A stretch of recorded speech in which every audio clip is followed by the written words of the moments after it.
So, naalala ko lang din na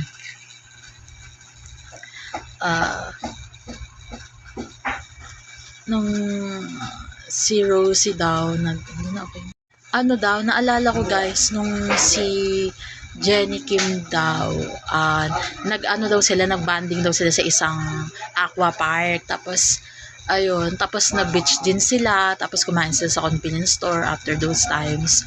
Tapos ano mga naalala ko moments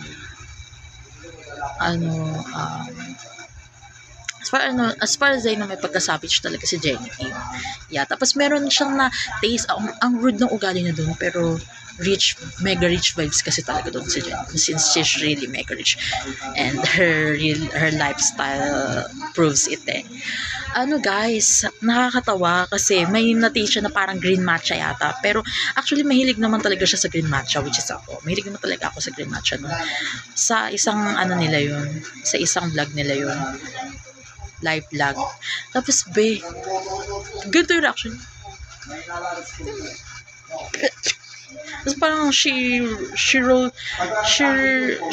her eyes that time. So it's so funny. She's so funny and she really has sense of humor. Kasi sobrang funny ng reaction niya. Napapatawa lang siya. No? Tapos ginawang big deal ng lahat. Natatawa ako sa lahat eh. Sabi ko, malaman nyo lang yung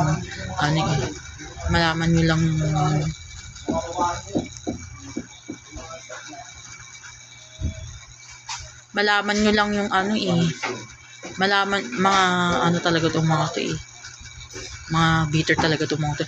Malaman nyo lang yung guys malaman nyo lang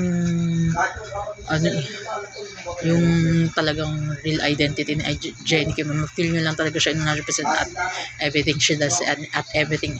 Ako, pagsisisihan nyo talaga guys, sabi ko. Tawan-tawa ako nun Oo guys. Tawan-tawa ako nun guys. So, ayun na nga guys. Marami pa akong naalala sa kanya. Kaya lang hindi na super clear. Naalala ko yung mga naalala ko.